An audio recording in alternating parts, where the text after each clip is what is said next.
This meeting of the City Council. Please rise for the pledge of the flag. Allegiance to the flag of the United States of America and to the republic for which it stands, one nation, under God, indivisible, with liberty and justice for all.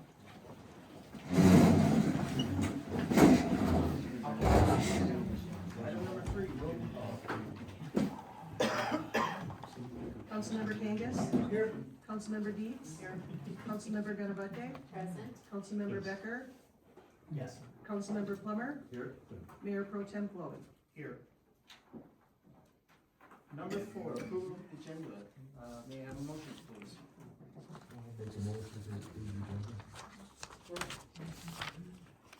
All those in favor, say aye. Aye. Opposed?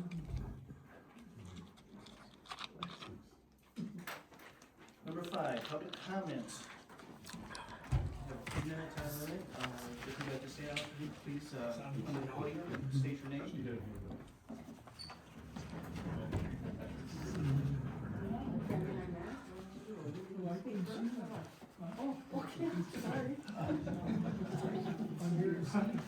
First things first. My name is Dee St. Andrew. I'm representing the senior cribbage leagues that play here, the Negaunee Senior Center and Twin City Cribbage League. The Negaunee Senior Cribbage League and the Twin City Cribbage League would like to address the city council about a problem that has been ongoing for quite some time, and it's finally come to a head. On Tuesday, when we came to play cribbage at the senior center, we were informed that July 10th would be Tan's last day here. We were so glad when she was hired and we found out what a likable person she is, and she was making the senior center come alive again. She was so friendly to us seniors. We all think the world of her. Not too long ago, the former director, Christy Basolo, who had 18 years as the director here, resigned, and she was also doing a great job.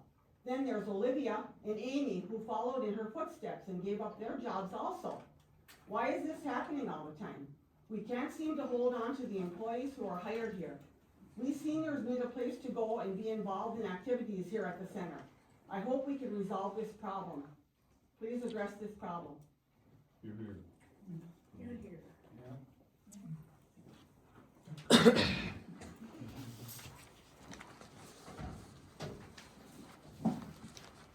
a good public speaker, but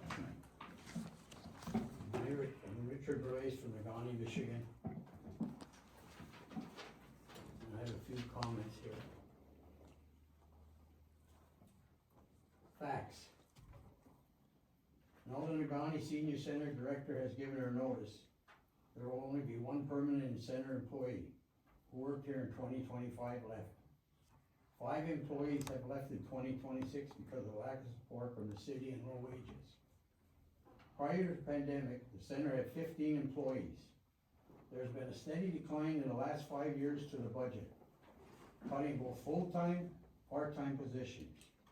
Currently, the center has 1 full-time employee, 1 temp, 2 part-timers, 4 adults plus the student workers. This means the most vulnerable seniors in our community may face interruptions in important services, such as grocery shopping, commodity foods, and other in-home assistance. This center is not just a place for meals and activities. It is a place that most in need, older adults come to get help. The state and local grants and the county senior service millage funds these services, not the activities. And we need to have enough employees who will properly oversee this millage and protect this money that is designated to help our seniors. It is time this council put together a committee and work with the Negaunee Commission on Aging Advisory Board to resurrect their dying senior center. Funding needs to be restored. And another, TAM needs to be given an exit interview by the council. That does not include the city manager. She also should be included in the city manager's evaluation, even though she is leaving. The council needs to know what is really happening in the center. And finally, I'll get to the budget. Who gives the budget to the Ice Arena Senior Center? And how does he have, the manager, the authority to take money from them You, the council, run the city, not him. You're his boss. Amen. The next time you need money for flowers and trees for Iron Street, I suggest you take the money from his salary. You won't miss it like the senior center does. Thank you.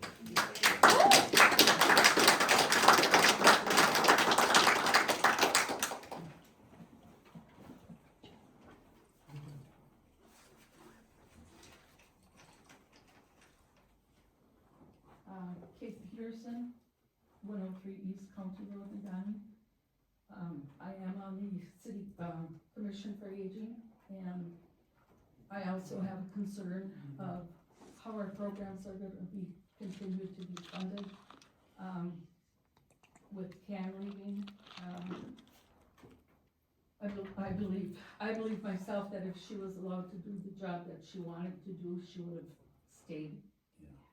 So, I'd like to know how the funding is going to be, how we're going to be funded if you refuse to take up cap as part of the millage money. You have to have that with the other.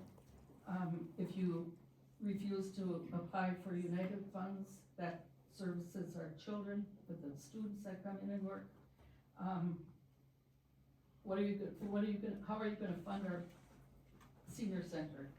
There's 2,500 seniors in the area. That's Negaunee Township, and Pineview or Richmond Township that we service. And it's not just fun and games. There's programs that they use. There's people that don't have anybody that are able to help them, in-home services, food commodities. Something has to be done to continue doing what we have been doing before.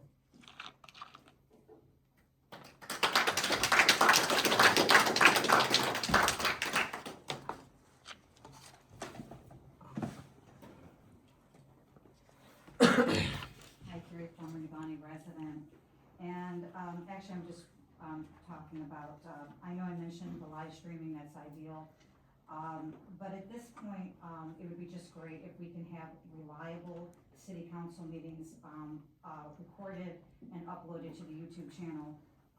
February, April, never uploaded. The May 14th meeting, it took about 3 weeks for it to be uploaded. There was a special meeting on May 28th. I don't believe it's been recorded. It certainly hasn't been uploaded. And for the community to have trust in government, it's important that we have transparency.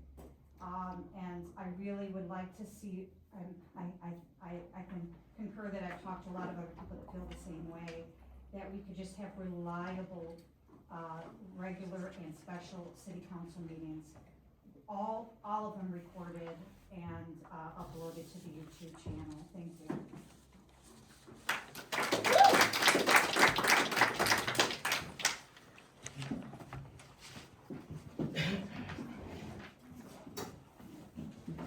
Hello, Kristen Wainio, I live on Alice Street. I put some of your ordinances on the table, I'd like you guys to read them. I need to let you know, if you don't know already, what happened on Tuesday night at 9:45 in the city of Negaunee.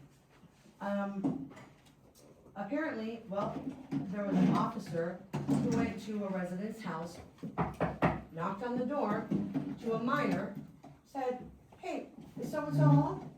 The kid was scared. What does he do? Let's the cop in. You know what the cop did? He went upstairs to their bedroom and woke them up. Do you know that? Are you aware of that? What in the hell? Is this the Wild Wild West, Nate? What is happening?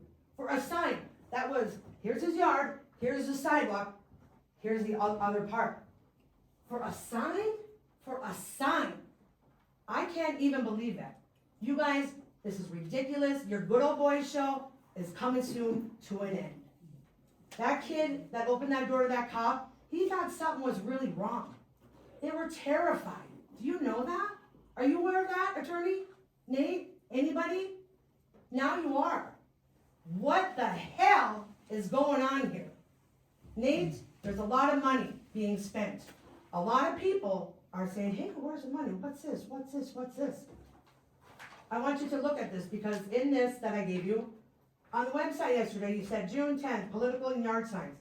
And then there's a blah, blah, blah, regulations and applications. At the bottom, please click this link. I went to click the link. It took me to Code Ordinance 156175.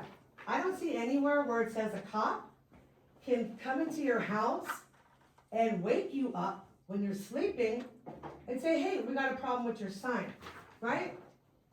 You guys got a problem, you better handle it. And I'm just gonna say this one last thing. Any retaliation from anybody of any behavior is illegal and we're watching.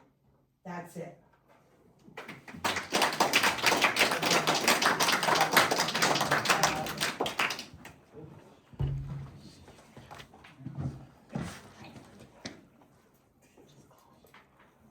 Anyone else for public comment? Yes, I am Keith Anderson. First, Nate, I like what you've done for the city so far. I got wind that you guys are looking into data centers. I think that's a mistake. They're loud, they drive up the energy, they suck our water, and for what? It's not gonna benefit us. Please do not bring them things into this town, or the UP for that matter. We got too much water here to let these, other big companies take it, and we're gonna get nothing. This city is gonna be nothing without water. And then you get all the noise, 95 decibels, that's a jet engine. You want that crap around here? I don't. So please, don't bring them damn things here. There. Thank you.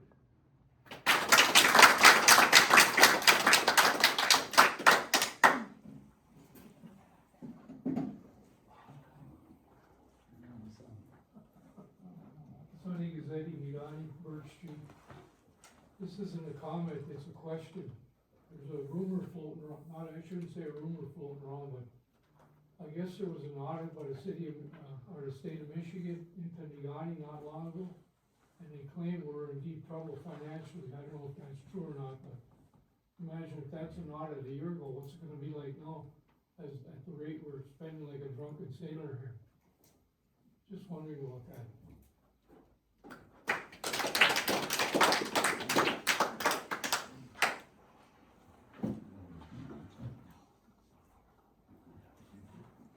Anyone else for public comment?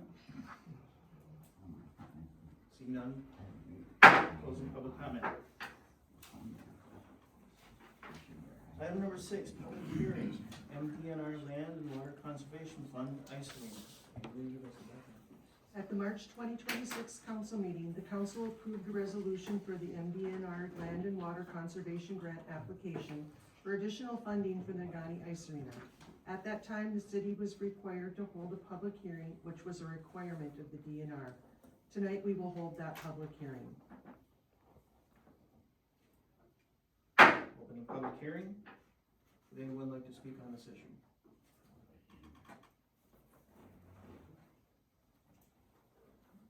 Seeing none, closing public comment.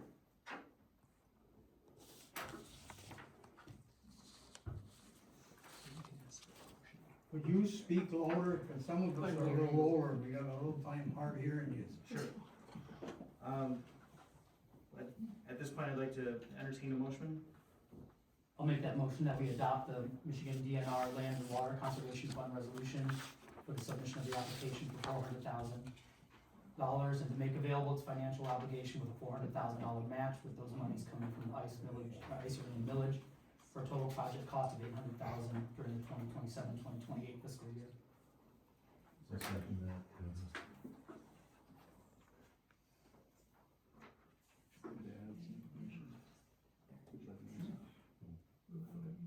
Council, so you have taken action on this issue already, but we were required to create a public hearing, hold that public hearing for this application.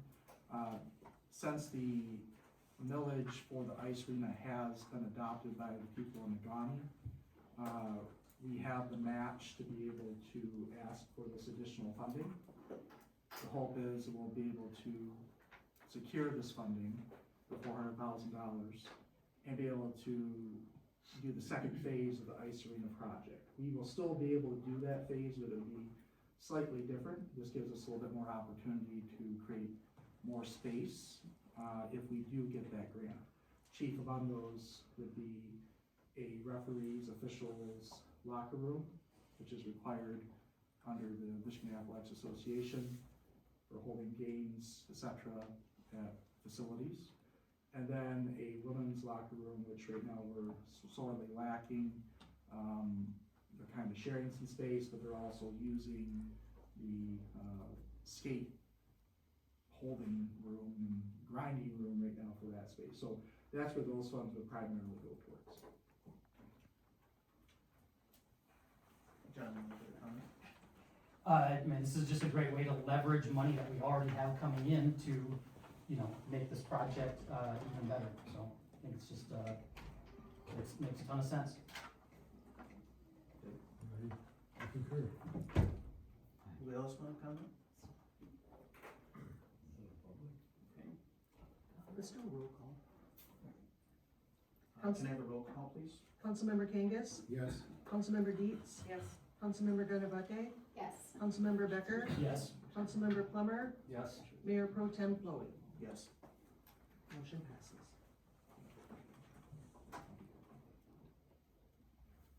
Number 7, unfinished business. Seeing none, we'll move on to number 8, new business. 8.1, deferred retirement option plan, police. And please give us background. The police chief has requested that the city council consider the adoption of a deferred retirement option plan for police officers. The presentation will be given to help provide information and answer questions council may have. Recommendation, approve the deferred retirement option plan as proposed. Because this expense is not budgeted, a budget adjustment increase to the pension line item of the police budget need not to exceed $8,000 would need to occur. Alternative, approve for 2026 and make a budget adjustment. Wait until fiscal year 2027 and budget the expense in the 2027 budget. I believe we have a guest here to give us some background on this issue. Hi, my name is Amanda Nafla. I'm the Chief Trust and Wealth Management Officer for Range Bank. I currently work with the Negaunee Police Department on their retirement plan. So I've been working with Voya to create a proposal for the drop pension plan. So just to start out, just to give you guys an idea and an overview of what the drop plan is. Basically, the drop plan is a way for a experienced officer, a senior officer who's eligible for retirement to begin to receive pension benefits while still continuing to work. So the way that happens is the pension benefit that the employee becomes eligible for retirement. The pension benefit that they would be receiving if they were fully retired is essentially put into a separate account for them where it accumulates until they actually decide to retire. And this allows the experienced employee to continue to be employed by the police department and to be able to continue to serve. So it's a nice way to be able to retain experience, for departments to be able to plan for what their retirement needs are going to be and what their employee needs are going to be as they move forward into the future. It's a really good planning tool.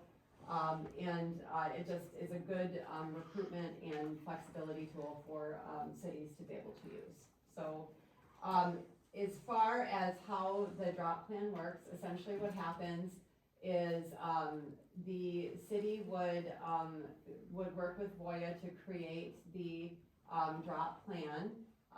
And drop plan a drop plan actually is a deferred retirement option program, in case anybody isn't familiar with that.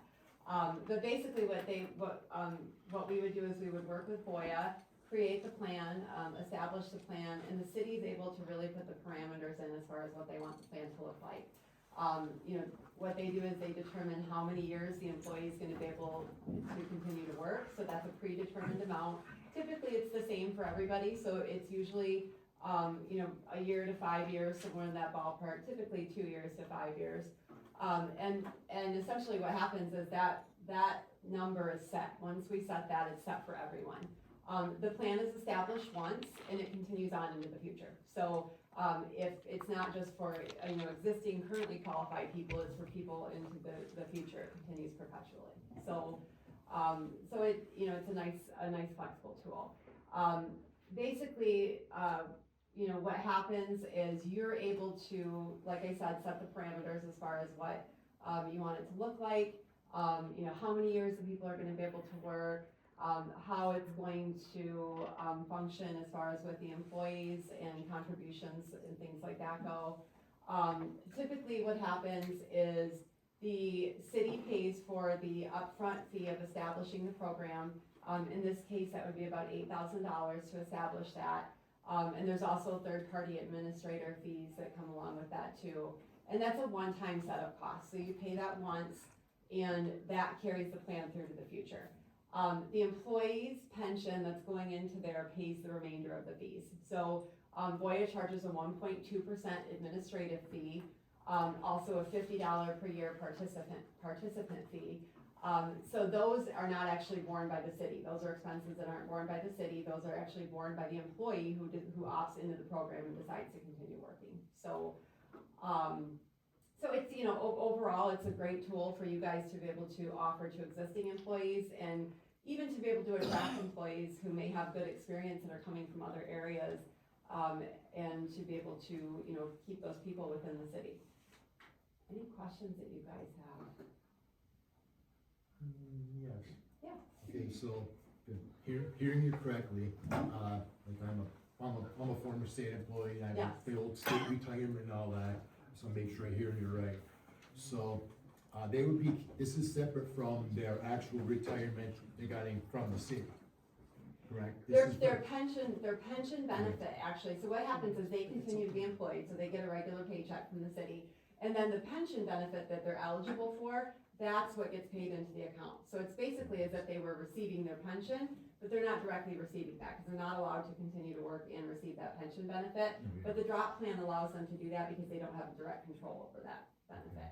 And then what happens is once they do fully retire, they're able to take that as either a lump sum, or they can roll it into an existing retirement account, like an IRA account or something to that effect. Kind of like a deferred comp type of thing? Kind of, yeah, except that the city it's not an additional benefit. It doesn't enhance the benefits the city's paying at all.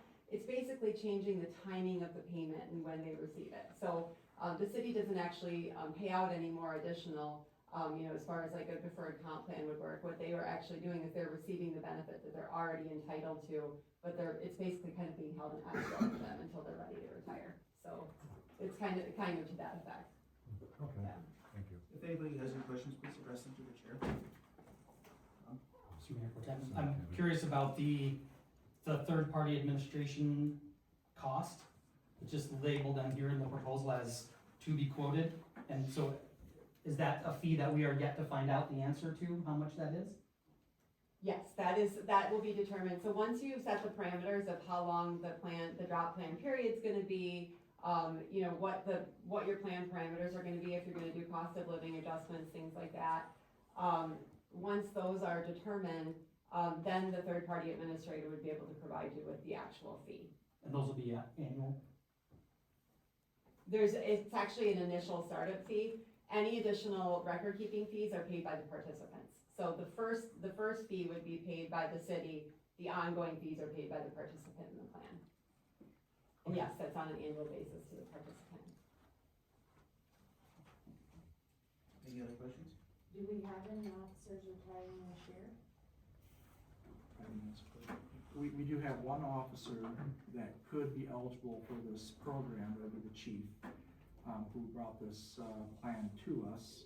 And he would be the only one eligible at this time. However, this plan goes towards the whole retirement system itself. So the idea here is we're going into union contracts with the officers this year. So we would codify that benefit potentially into the new agreement, allowing them to keep that as a benefit and then use that later down the road. And Mr. Mayor, unless there's other questions, I do got a little bit more information if you'd like. Yes, please. I have so if we go with the alternative and, budget it in for next year, then police chief would not be able to benefit from this program, is that what I'm understanding? So that's part of my extra stuff I'll tell you right now, thank you Okay. for the question. So we have an option to do the plan now, starting, let's say, July first. And the estimated upfront cost is gonna be roughly about $8,000. So the question is, do we spend that $8,000 and let him enroll in that plan and we stop paying towards his retirement? The cost savings for this year would be estimated around $12,000. If we do that, then the next year's cost savings, it's all based on like how many hours you work and everything too, and how many overtime hours, things of that nature. The estimated cost savings for next year is roughly $40,000.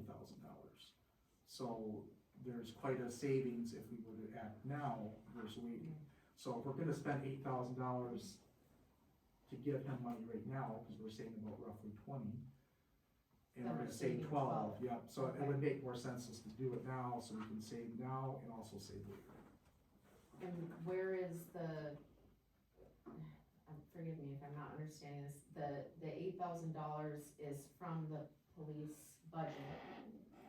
Yes. Where are we gonna pull that from, you know, are we gonna have to cut overtime, et No. cetera? No, because Okay. we would do an internal adjustment, so more or less, we would raise, the pension line item, $8,000, because we don't have a contract services for the police department, and pay that out, and then we would decrease another line item somewhere else, so it would all be done internally, rather than necessarily taking more money from another pot and spending more money.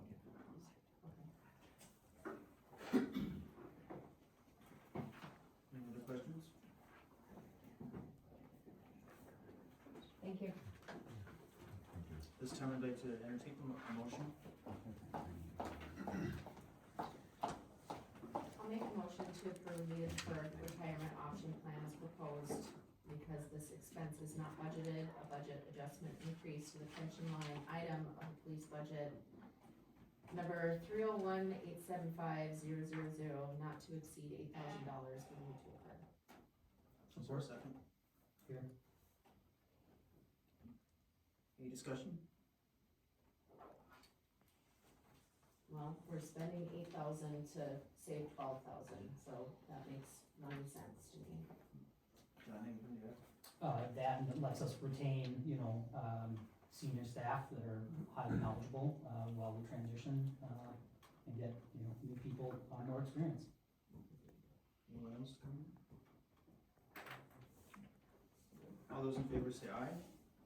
Aye. Any opposed?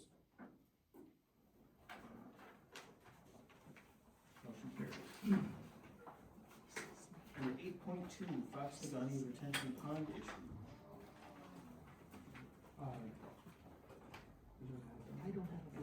Mr. Mayor, we have, Matt Trado here from Trado Engineers, he's going to, give a brief presentation, and then, we'll also have our city attorney chime in on this issue, and allow us to make comments as appropriate.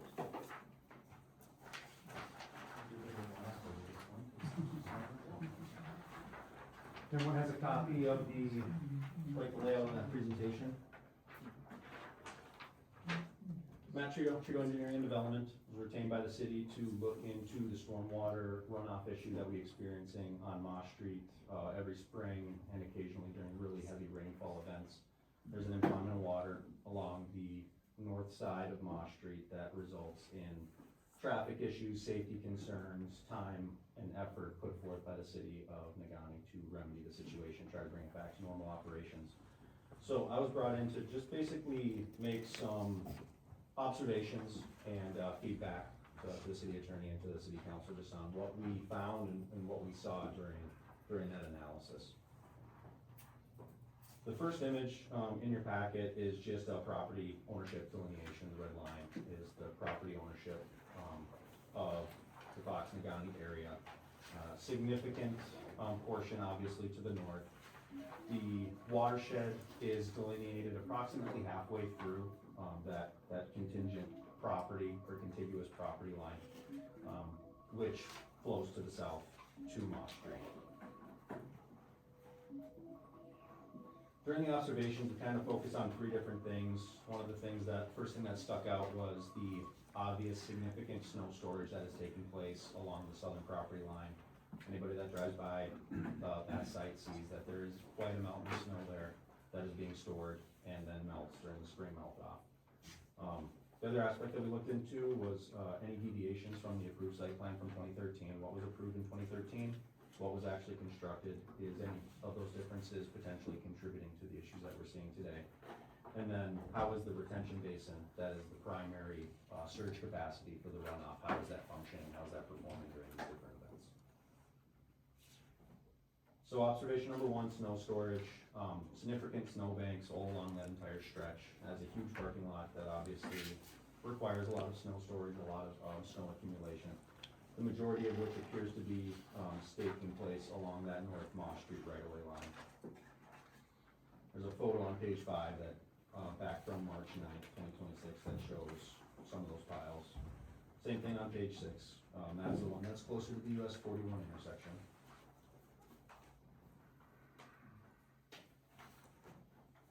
The other observation was the deviation from the site plan that was reviewed and approved back in 2013. The engineer for Fox and Negaunee GPI provided an evaluation of the site as well and provided a letter and specifically called out the deviations from those site plans.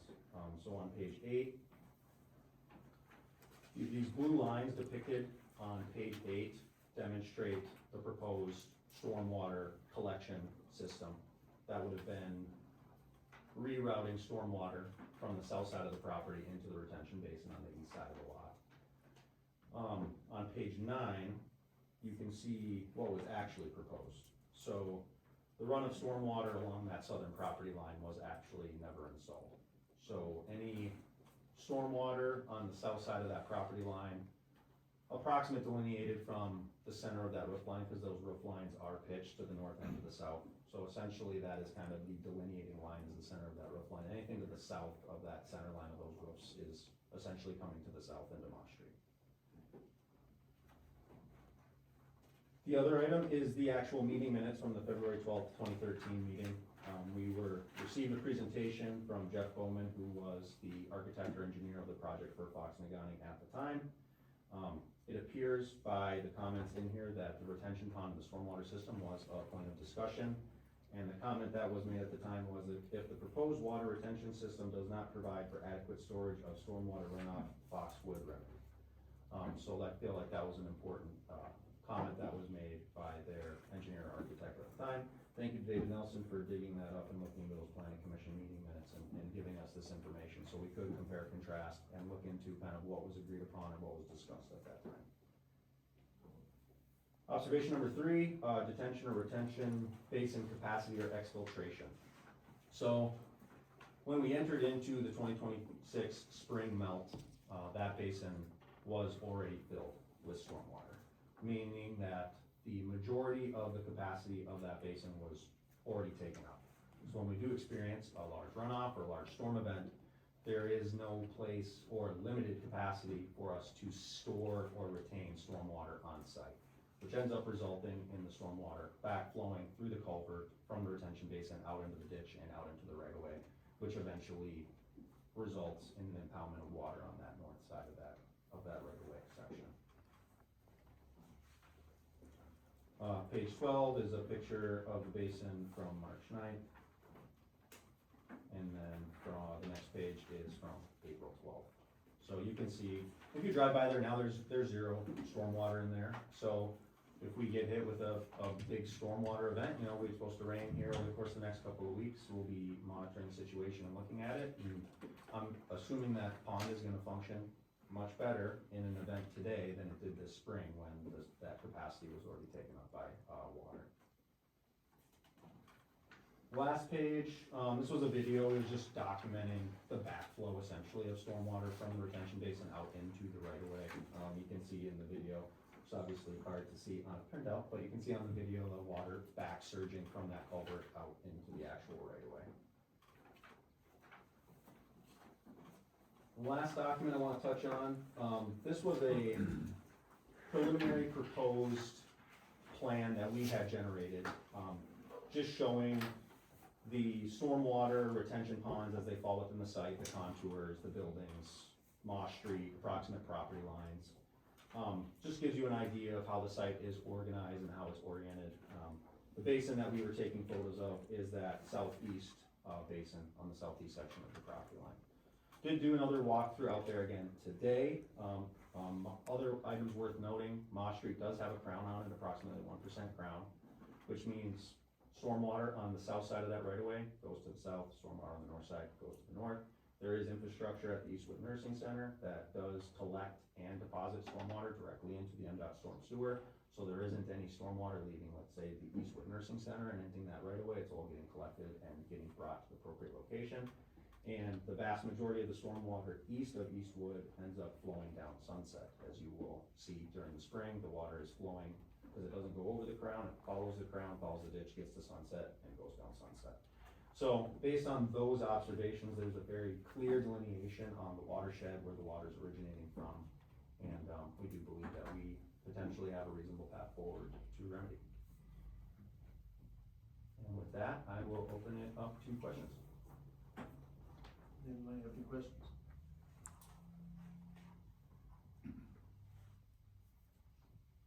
Yeah, so having been looking at this for a decade or more, so the proposal here, the big page, is to divert that water and have it all run to the highway and put it into MDOT's storm sewer? Yep. And we've been in touch with MDOT. I was talking to Ben Kerrigan. They would require us to do a evaluation of the capacity of their storm sewer to ensure that that plan would be acceptable to MDOT. However, we're near the end of their infrastructure and the end of their line on here, so we are optimistic. There are some other possibilities of rerouting to the south through the Eastwood infrastructure, but they would require some coordination with Eastwood. At the time, a decade ago or more, when the church was experiencing some issues there across the street, we had looked at the possibility of putting the water across Moss Street, underneath obviously, and then there's a beehive basin there on Sunset. Is that not adequately sized, or is it just not? It is just, I believe, just a retention or a French drain. I don't think it Doesn't actually go flows anywhere. There are further down, once you get to the Eastwood property, there's a lot of infrastructure that does actually make its way out to stormwater infrastructure that would have capacity. But once you get east of Eastwood, there isn't any direct outlets.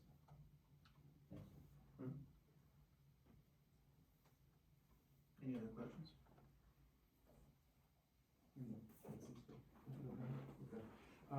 Council, so we've been working with this for quite some time, well over a decade, prior to myself getting here. I know the former city manager was trying to hook up some type of deal that fell through, from my understanding, so the issue still persists. It isn't necessarily every single year, but this last year really, a lot of water came across that road and went into the neighborhood.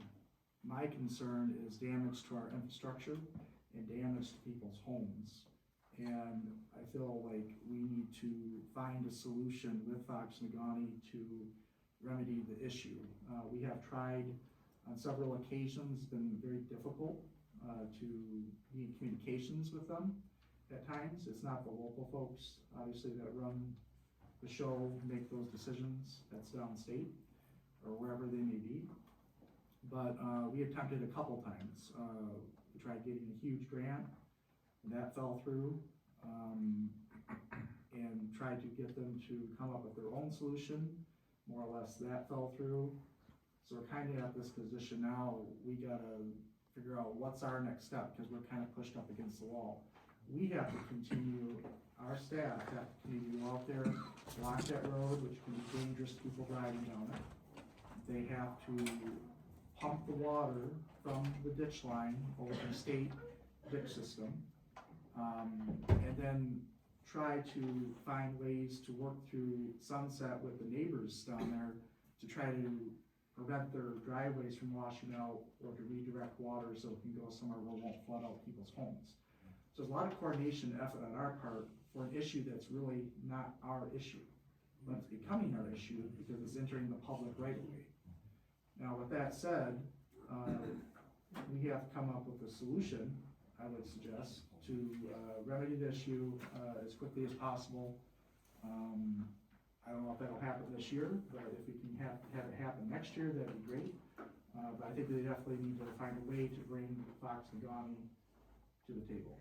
I don't know if the attorney has anything to say, Mr. Mayor?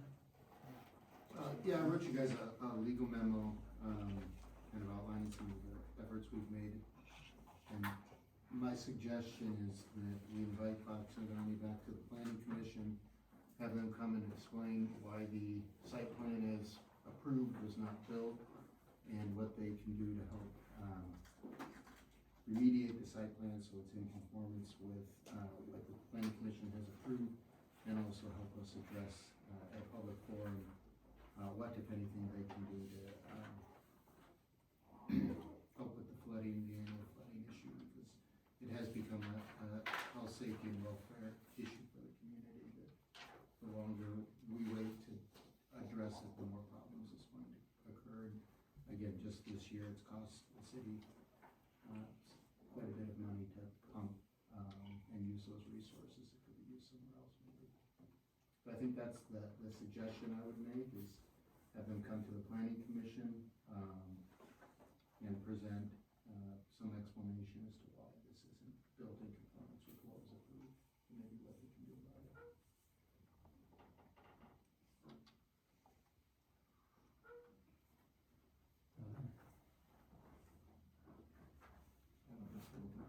Do we need a motion to that? I don't think so. I think, you have all the information you need at this time, but, we'll reach out to Fox Negaunee and indicate that we'd like them to come before the planning commission.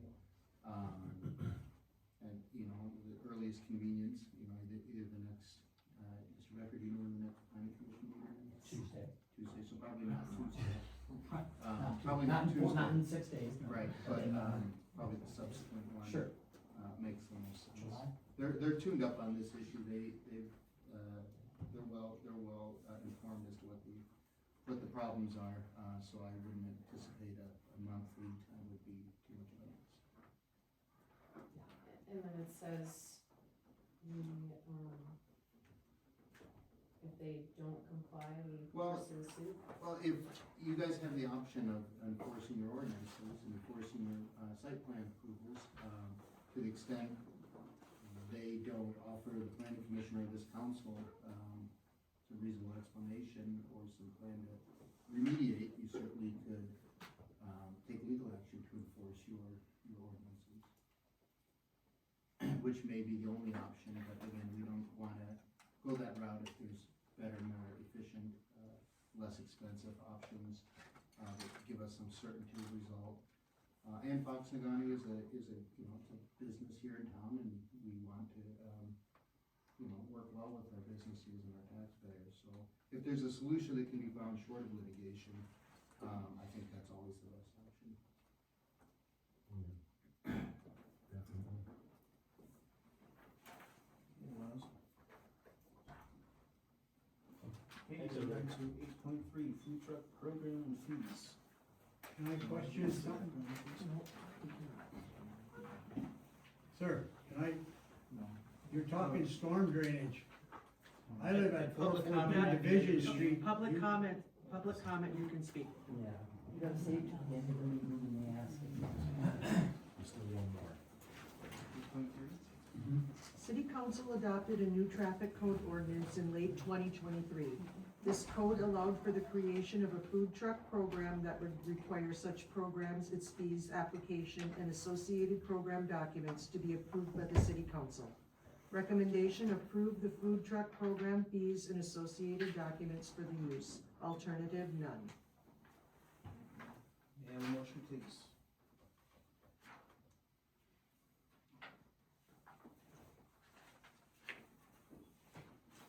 Your Honor, I'll make the motion to approve the food truck program fees and associated documents for use. Is there a second? I'll second.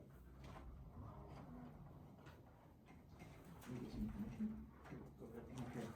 All right, before you have a couple documents. The first one is the application. And it took a little bit to get all this together because we had talked to all the department heads and kind of determined how we were gonna go about this. And, there's kind of a couple schools of thought here. So this program is only gonna cover food trucks or vendors in the downtown with the associated map with different zones. Other food trucks that are associated with special events, so let's say Pioneer Days has their thing out in Jackson Mine Park. They rent that park out, so they get to kind of decide what happens with food trucks on their end. They all have to still follow the state law, food trucks, but Pioneer Days is renting it out. We're not gonna tell them who they can put there, who they can't put there. The only other one is the DDA. So if there's a DDA special event, the DDA will handle those issues with those folks because streets get shut down. It's kind of the same premise, renting the space out to some degree. So this only applies to independent food vendors that would like to operate a food truck or trailer in the downtown and the associated map with the zones. They also could apply to go to one of the parks if they want to, or other public properties. That's all we have for this time. Now, this is a program that can change over time, so we're kind of testing the waters. We typically don't have a lot of food trucks that come to Negaunee, they're mostly during events. But surprisingly, in the last few weeks, we have had a couple reach out to us. They're becoming a little bit more popular. Negaunee is also becoming a little bit more popular for folks to want to try their hand at vending in our downtown or wherever that may be within the community. So you can see this application. Again, this only applies for city properties or in the downtown. Pretty benign. Tells people, you know, what zone they want to be in or what part. And it kind of gets some information for us. So they'll turn that in, and they'll also turn in their fee. And then we have the actual program itself. We have hours of operation, what they can and cannot do, where they can be, kind of just things to make sure there's order and make sure there won't be any chaos happening with these trucks in different areas. So for example, like barrier-free access on the sidewalks. They can't be blocking the sidewalks, things of that nature. They can't be serving the window on the side of the traffic where the cars are driving by, so people are standing on the road getting service.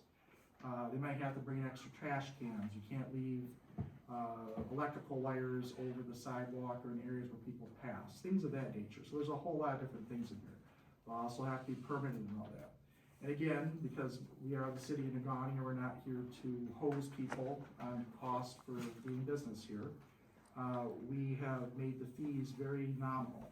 So there are 3 different classes you can get. A 1-week permit is $25. A 30-day permit would be $50, and a 6-month permit, which would be for the full season, unless somebody really, really wants to be out in the middle of the winter out on the street, which I don't think they're gonna wanna do that. It'd be $250 for the year.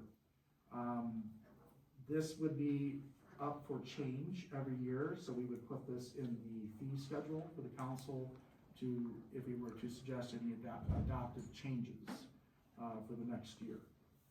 If we were to adopt this evening, and we'll put this in full effect as soon as possible, probably next week. We'll contact those that really wanted to come in here and start some food vending and see if they're interested in doing that. Now lastly, to your attention, you have this vending permit, which they'll be given. They'll have the expiration date, some other information on there. They just keep this on the premises, of their food vending unit during operations of the unit. Are there any questions, Mr. Mayor? Questions from the council? So it's like a 7-day permit, $25. So that's up to 7 days. So you don't think you can like prorate it back to, okay, I wanna be in for 3 to 7 on Wednesday evening. And it's like, okay, you're prorated for that amount? No, it's $25, right? Yeah, there's no prorated. It'd be for a full week, and it's a full week of when they want to start their operation. So if they wanted to start on a weekend and go weekend to weekend, and that's kind of their prerogative to decide their operation window. It won't be like a calendar week per se. Yeah. A question, so we didn't have this before, correct? We didn't have, permits, paid permits before? Correct, we Okay. haven't had anything like this Okay. before this. Is the money from these permits gonna go to the DDA or to Parks and Rec, or? So how this would work, going back to those three school of thoughts, if it's somebody who rents out Miners Park, like Pioneer Days Committee, they would get any money if they so choose to ask for money. The DDA, they would get money if it was just their event. This would go to the city general fund. Okay. Before we go further, can we get a motion? We didn't have one. Can you just move it? And then Jeff. My Okay. apologies. Okay. I fell asleep. I do, yeah, a couple of questions. So, okay, so you were just saying, so if it was a DDA event, any revenue collected would go back to the DDA per se. But if I understand this correctly, this page that says these events are held by the DDA is meant to say these events are exempt from this process? Yes, yeah, so that form here, application permit, I think, is that what I'm looking at? Or are you looking at The guidelines. Guidelines, that's the. to do a little note, and I think that might be on the other one somewhere in the written top part. Yeah. No, please note that Pioneer Days is not a city function, so you Right. have to contact this person. Right. Yeah, I mean, there could be some clarity added there saying these do not apply to these events, we could put that in there if you'd like. But yeah, that's what this is supposed to know, these events are not subject to this plan. That's the clarification I think that's missing there for sure. So we can Yeah, add that in appreciate there. that. No Yeah, problem. yeah. And then, and why, I mean, why 6 months maximum? Why no winter The option? Just because we don't think that people want to take advantage of it, Well, or? we've talked to, in holding the mini events with the DDAs, especially winter, it is very difficult to get a food vendor to come out, and typically their lines freeze, so they Yeah. generally don't operate. We certainly can open it up further if we start to get requests, and we can bring that to the council and change that. But many of the food vendors, they shut down for the whole season, you just can't. Yeah. It's super hard to get somebody to come out, trust me. Yeah. Yeah, I just know some of them, whatever, coffee and that sort of thing might. Yeah. might- And most of them that, and most of them that would be interested in wanting to do something, they come to like, Heikilunta. They're coming to that specific event because we all know how winters get. It's sometimes difficult to want to be able to go outside, so that's kind of the school of thought. I have another question. Sorry, I forgot to ask before. This doesn't apply to like, the girls down the street that sell lemonade or anything like that on the sidewalk. Are they gonna come and bust them up if they don't have a permit? This program only applies to people applying for a food vending license in the downtown or on city property. That's a totally different issue. Anyone else?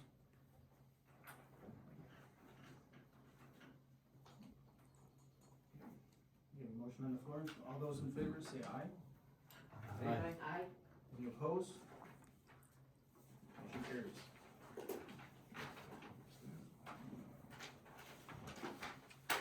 8.4, Vista Theater Annex Building Renaming. Can you give us what that means?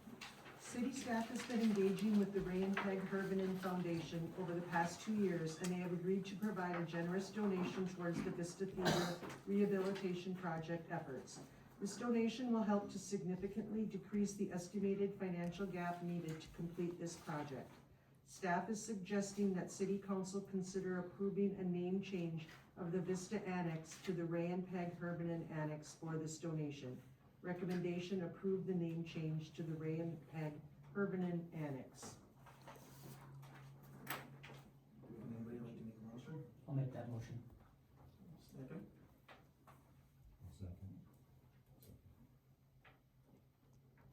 Any discussion, John? The foundation is, you know, a very fantastic supporter of arts and culture in our community, and I think it's a great way to honor a significant gift towards this project. You know, make sure that the arts are vibrant here in Negaunee once again. It's a good move. It's a very generous donation by the people, and it's, trying to look at it as like, okay, it's, why is the Berry Event Center called the Berry Event Center in Northern Michigan University? Because somebody made a contribution of money toward that, and, you know, so he was then acknowledged by having it in his name. So I'm not saying it's the same amount of money, don't get me wrong, but it's just an acknowledgement of a good gesture and interest in maintaining heritage and tradition in the city. Yeah, Mr. Mayor, so, council members, before you, you have the documents marked confidential information. We have not signed any documentation with these folks. They did not ask for anybody to do this. We thought it was a good overture by the amount you can see in front of you. The only thing they have asked us not to do is to make a public statement or press release on the issue. Of course, if someone really wanted to find out, they could, but that's something we have been asked to do, and it's such a significant amount. If we were not to have this in our hands, this project will not go forward. That building will sit there the way it is. So just to please keep that in mind, if we can try to respect their wishes if we decide to move forward with this. Also, please, as a reminder, return this when we're done talking about that issue, please. Mr. Mayor Pro Tem.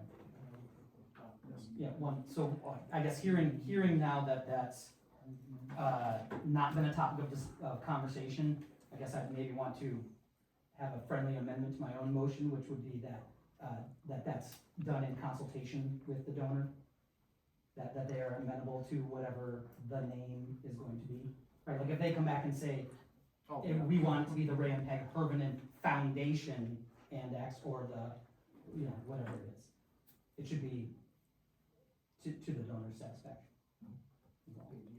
As long as it's within that spirit. Good idea, John. Any other comments? All those in favor say aye. Aye. Aye. Any opposed? Please hand in the handout that we were given.